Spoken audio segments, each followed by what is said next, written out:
Thank you very much. Good morning.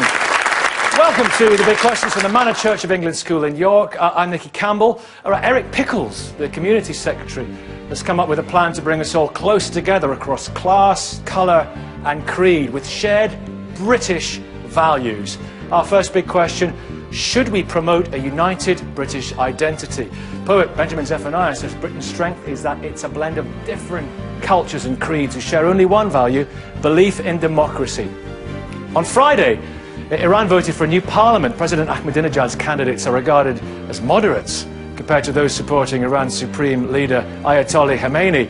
With tensions already heightened with Israel and the West over Iran's nuclear potential, the result could affect us all. Our next big question: is Iran a real threat? This Iranian exile says Iran has already fostered terrorism around the world. Access to nuclear weapons could be a huge threat to us all. And our final big question this morning: should we listen to the angels? The author Lorna Byrne sees angels wherever she goes and believes they're using her to send a message to the world. Welcome all of you to the big questions this morning.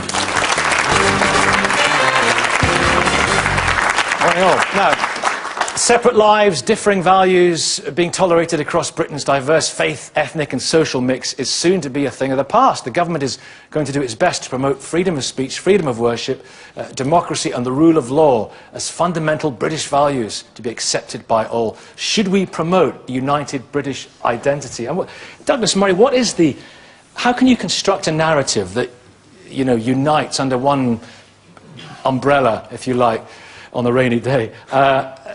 A hedge fund manager in Weybridge with a young Muslim lad growing up in Bradford. It would be very hard to create it if you were trying to do so from scratch.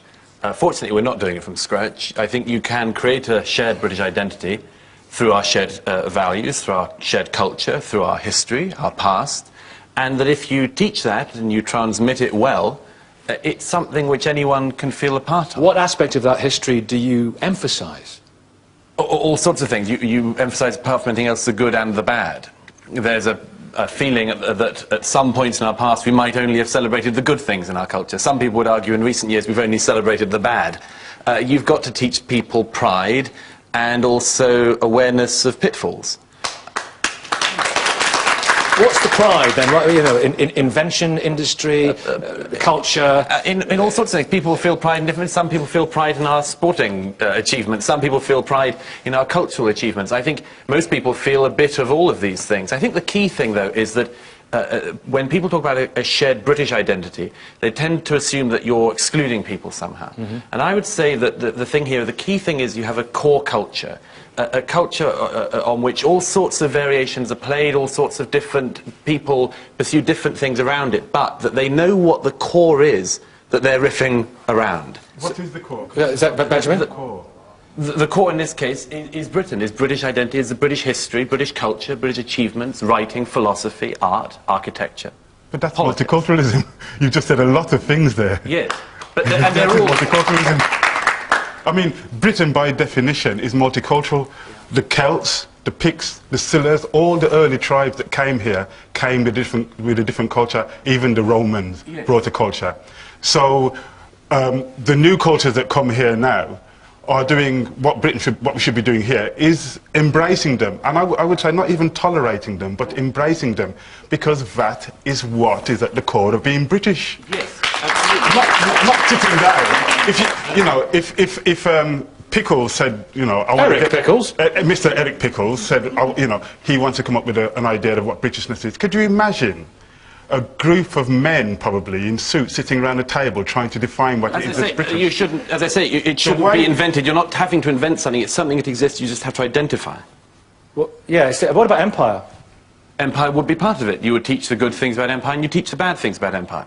I think no one really believes in that kind of concept of Britishness. And what is disturbing is that the Prime Minister, David Cameron, in his Munich speech, Eric Pickles, all ahead of that election on May the 3rd, are trying to turn up the noise on this debate in a deliberate attempt to attract audiences that, who knows, what their views are. Harris Rafiq, I know you dispute that, so let me ask, why do we need this? Let's go back to that particular basis. Okay. There are a number of reasons why we need it. I think the problems that we have, if we have people, multiculturalism and embracing multiculturalism is great, it's fantastic. That's what we should be doing. But we shouldn't promote faith-based identity politics, or we shouldn't promote people being treated differently because of their faith, because of their race, because of their culture. And that's the thing that's been happening over the last 10 or 15 years, and I've been involved in that and seen the brunt of that. And I think that David Cameron and Eric Pickles are trying to undo what's been done over the last 10 years, where people have been dealt with according to their faith, colour, etc., and they've been living separate lives, not mixing, not integrating. And I'm not talking about assimilation, I'm talking about integration, not getting on with each other, people not even being able to speak English yet being born here. And what about the way they dress? Problems. I know you've got to think about the way some people dress who come from Pakistan, for example. Explain that. Yeah, when immigrants came to this country, well, it's natural when they come to this country, they bring with them a particular culture. And then they actually keep hold of the culture. I remember my uncles have been here since the 20s, my father came here over in the 50s, and I remember looking at photos of the immigrants that came over. They were dressing in a manner that was really helping them mix and integrate into society. What's happened now is that the people who are maybe Pakistani or Bangladeshi are more Pakistani than people in Pakistan. They have one identity, one culture. What does that even mean? A few years ago, British culture, a British man would have been represented by a man in a bowler hat. Right? You don't see that now. It changes. I know somebody who, years and years ago, got married when she was 18. Her husband died when she was 20. And she stayed in mourning, covered in black, for all her life. And she lived to be 80 or something. She was in black in mourning.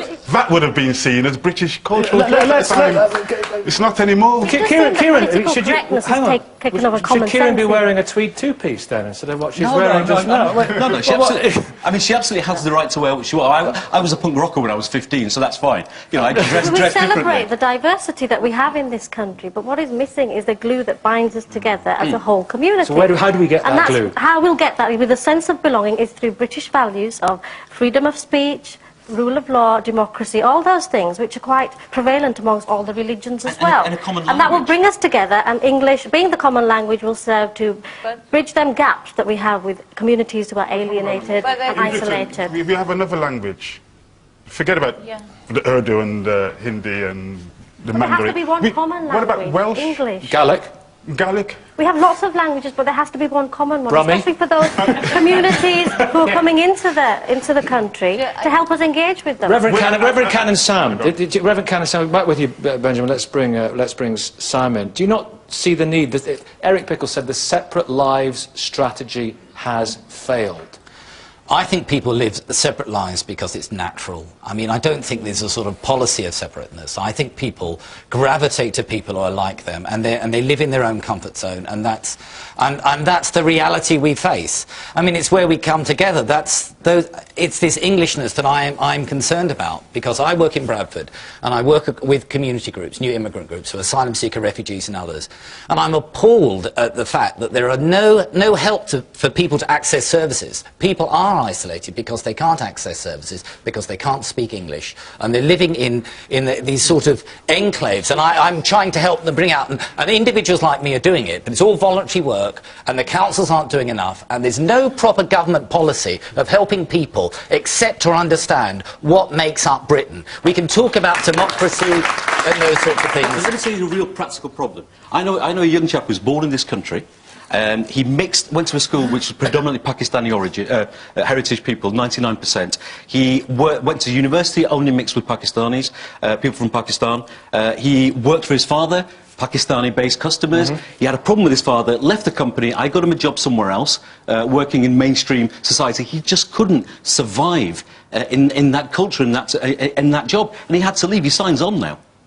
You know, this is somebody who's born here. So it's limiting life prospects, limiting job prospects. Absolutely. Do you think somebody wearing a niqab, for example, should be reading the 9 o'clock news on television? Well, well, if she wants to, but I certainly would have a problem taking my family to a restaurant if the waiters were wearing a balaclava. Jamil, do you want to come in? That's you. I think we get hung up on some trivialities, you know, in terms of actually how we dress. I mean, how do you define what dress is? I think that what this gentleman said is actually it's going to be a strategy, government policy, not just scaremongering, not just sensationalising things or using it for their political ends. If there's a genuine concern, then we would see that strategy coming out. And I think working in equality and diversity for the last 7 years... Do you think these things are happening naturally? Because you were saying, when we were having a cup of tea earlier, you were saying when you go to Kashmir, for example, you feel British. Well, at the end of the day, you pick up the norms, the conventions, the kind of culture of doing things, and you only realise that when you go out. I mean, you mentioned Bromley, and you know, the colleague who works with me, we talk about Lancashire and Yorkshire. Yeah. You know, there's obviously over cricket or football, whatever it is, but the fact that there are going to be slight differences. And when you were saying earlier on, I hope you don't mind me saying that when you see people jumping queues, you get incredibly... Yeah, but because that's a very British thing, isn't it? In some societies, I found out this hard way. You know, when I actually going back to visit my grandfather, who's lived in this country for 50 years, just wanted a warm place to retire. You know, we don't have any of those in Yorkshire. But when I went to see him, right at the airport, I started seeing these things, and there was an elderly gentleman behind me, a Pakistani with a white beard, who started kicking off. People over there accept this. It's just normal. You know, that people just jump the queue, and it's who you know. It might happen in small cases in this country, but it's not common. You will not accept it. It doesn't matter who it is. So people talk about this. People, Asian people, Pakistani people, when they go to Pakistan, they tell people that this. They say, look, we love it in Britain. We don't get this. When we come here, we have to go to influential people to get things done. In Britain, we don't need anybody to get things done. Yeah. Okay. But so Benjamin Zephaniah, what should we do to... what's a better idea to foster a sense of unity then? What about the Queen? What about her? Well, does she not transcend all this? Is she not a great unifying force? I feel very British. If I go to Jamaica, they look at me by the way I walk and the way I talk. I don't even have to talk, actually. They just see me in my body language, and they know that I'm British. But I would like to do away with the Queen. Does that make me less British? Yes, definitely. No, it does not. Of course it does not. There's been a tradition of republicanism in this country for years. This is a monarchy, and a constitutional monarchy, and people have died getting Does that make him less British? Yes, it does. It makes me less British. It's absolutely outrageous. It's absolutely outrageous that on national television he should come on and want to say he gets rid of the Queen. That's our Queen. In this country you're talking about sunshine. Not anywhere Call me else. sunshine. Sorry. How dare you? Well, anywhere else. How can you have people like this on your programme calling me sunshine? Anywhere else, if you were to insult the head of state, you'd be in trouble. Well, you can't go to Iran and insult the head of state. Anywhere else, we are here. Yeah, well, don't insult our head of state. Isn't that the beauty of this country? You're allowed not to like the Queen. Well, what about the Levellers? What about the Chartists? What about... You're allowed to have Union Jack T-shirts and go to, you know... And the threat about being Dinah, British... I'll be with you in a minute. Dinah, go The on. threat about being British and others is exactly the same the discussion that's coming up. And this is a problem that may create it in the future. I think people in this country should not be defined by their race, by their gender, by their culture. It will be this diverse British community. And I think religion or language is a problem. If we want to talk, all have a common language called English, so then why government really cut English courses, English classes for those people who enter the UK? So there will be some support for people to learn language. Is all classes now people, they have to pay for that. So we need to do something. And also, Benjamin, I mean, our friend there has highlighted something interesting. He called me sunshine. I know you didn't like that, and I'm sure that, you know, I apologise if you were offended by that. But freedom of speech is absolutely vital, isn't it? He just didn't give me any. I just gave you Well, you have it now. But You have it but now. quite seriously, You have a look, freedom to look. think what you want about whatever you Even want. when the Queen and the monarchy were German, right? Even back then, there was multiculturalism in this country. Not so long ago, the East End of London was a poor Jewish area. Yeah. There's other parts of the East End of London which was a poor German area. Poor Polish areas in Manchester and Birmingham.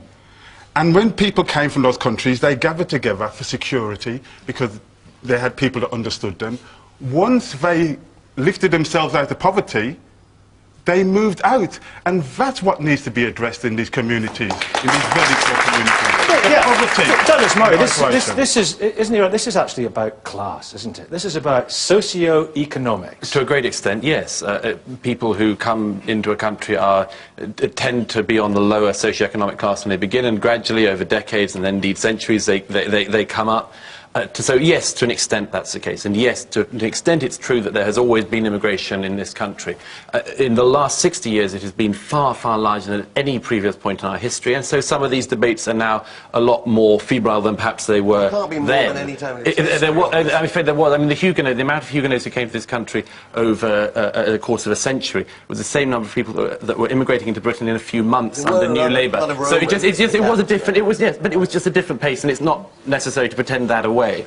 It's also not necessary to pretend away the fact that although we have immigration, there has also always been a sense of identity in this country, which should not be ignored, and it should not be pretended away. And a lot of people now say, well, Britain has always been a country of immigrants, therefore we have no identity that's British, or no identity here. We do, people feel it, and a lot of damage is done when you tell people not only do you not have an identity, you don't have the right to an identity. Let's go to your... go on, very quickly. I was born in this country, educated in this country, and my identity is precisely not having that identity. I think the sense of Britishness is not having that identity. That might be fine for you, but a lot of other people it might not be. A lot of other people want to feel an identity, want to feel a sense of pride in an identity. They might not want to, like you, celebrate not having an identity, but celebrate having one. I think that is what Britishness is. What is wrong with encouraging that pride of being British? And that was also help us to challenge extremism and all those people who are indulging in anti-national activities. It's very dangerous. We need to work together to combat that. It's very un-British to think like that. That's my view. It's very un-British to have an idea of being British. Exactly. And when you're abroad, that's an interesting paradox, recognizing what that gentleman said, when you're abroad, you do have that feeling of Britishness because you somehow know what it is. But it's very nuanced, very complicated. But the idea of British people wandering around saying, I'm proud of being British, isn't very British. A lot of people do feel that, and I don't think you should pretend that they don't have that identity or shouldn't feel it. But if I just quickly on this, another thing that is worth considering is the fact that, you know, historically and around the world, what we have here is pretty unique. It's not completely unique, but very few other countries have this level of tolerance, decency, acceptance, and so on. And that isn't accidental. It is because there have been people in this country who have thought this through before. There is a tradition of philosophy in this country, even a religious tradition in this country, which has been accepting of people, and which we should know about if we're going to celebrate it. But I think that if you get somebody to come up with an idea of what it is to be British, you will lose that multi-layered... You're not coming up with it. That will evolve. There's a difference between evolving a British identity evolving over time and celebrating multiculturalism and actively promoting that people live separately. There's a massive difference between the two. Every time I ask somebody to tell me what is Britishness, and to just put it in a sentence, they can never do it. Because the things that make me proud of being British are different, probably, to the things that make you proud of being British. I am proud of the working class struggles here. There will be some commonality. Yeah, there will be some things in common. Yeah. And those freedom of speech. Yeah, freedom of speech, rule of law, democratic process, tolerance, acceptance, etc. These are the similarities. That's what we should focus on. Sorry? What freedom of speech? You ban television stations in Britain. Let's talk about that in a minute. Hang on. Freedom of speech, which means Benjamin Zephaniah, who happens not to be a monarchist, can upset this gentleman who happens to be, and that's fine, because that's in this country. It is the gentleman there is right on one thing. It is quite rare around the world to be able to be in a country and to say you don't want the head of state for it to be fine. But in this country, it is fine. That is part of the tradition. There is a long tradition of anti-monarchist activity in this country. That is part of it. It's not accidental. But this is not a value of only being British. I think I am living in this country. I obey the law of this country. My identity is with human rights. Before being British, before being Asian, before being black, we are all human. And if I come from other country and come into the UK, just say I'm British, it will give actually lots of opportunity to the racists in this country to grow up. And this is again another threat. I think it's very damaging to divide people before being British or non-British. Yes. We are human beings. We should have a law, every single people to be entitled equally before the law. Benjamin, last word. There has been so much discrimination, especially against Benjamin women. Zephaniah, last word on this one. You just said you obey the law. In this country, women have the right to vote. How did they get the right to vote? By disobeying the law. We're going to leave it there. Thank you all very much indeed. Give Benjamin and Douglas and everybody a round of applause for their